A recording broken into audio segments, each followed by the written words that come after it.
الرحمن الرحيم. احنا هنا في الساحل الشمالي قبلي كيلو 61 امام قرية الدفاع الجوي. يعني ورا الجبل ده في الساحل الشمالي على طول، على بعد حوالي 200 متر او 300 متر في قرية قرية الدفاع الجوي في كيلو 61. دي فيلا على البحيرة على طول، والأرض اللي قدامها برضو بتاعتنا.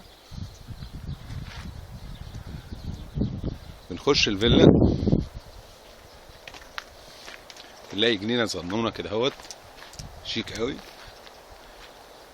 معمول فيها شجر زي ما احنا شايفين. والفيلا هي دور أرضي واحد كده. نخش الفيلا من جوه نتفرج عليها.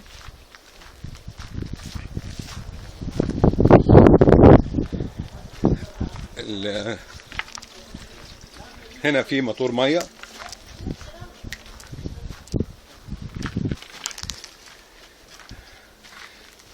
موتور ميه.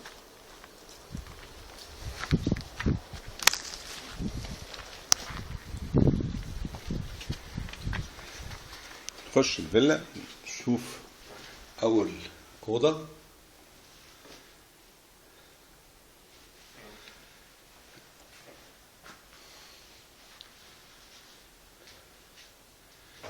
سريرها دولابها طقم، وليها حمامها الاخضر برضو، سخان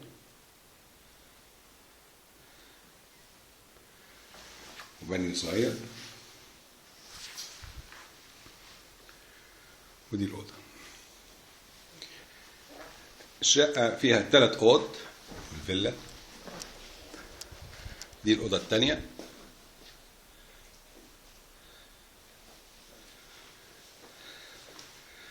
برضو دولابها بحمامها الخاص.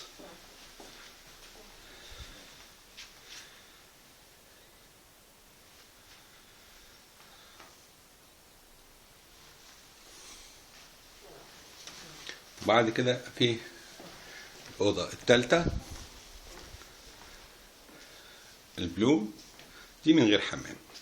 دي أوضة الأولاد، سريرين فرداني، دولابها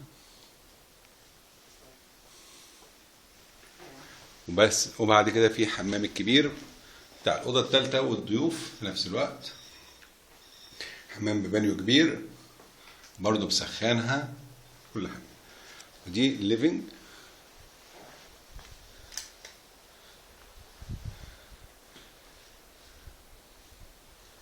ومطبخ أمريكاني فيه كل حاجة.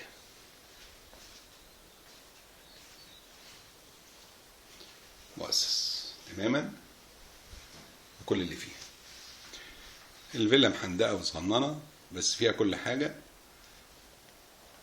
وبعد كده بنطلع على التراس بصين على البحيرة مباشرة، هدوء كامل.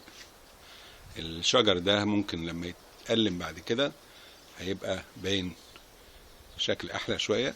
الفيلا مقفولة بقالها مدة حوالي سنة، علشان كده في عايزة حبة تقليم. من هناك كده اهوت هيبان مدينة الحمام من بالليل، بتبقى منورة وشكلها جميل قوي. والارض اللي قدامنا هنا ديت تبع الاونر برضو، عشان كده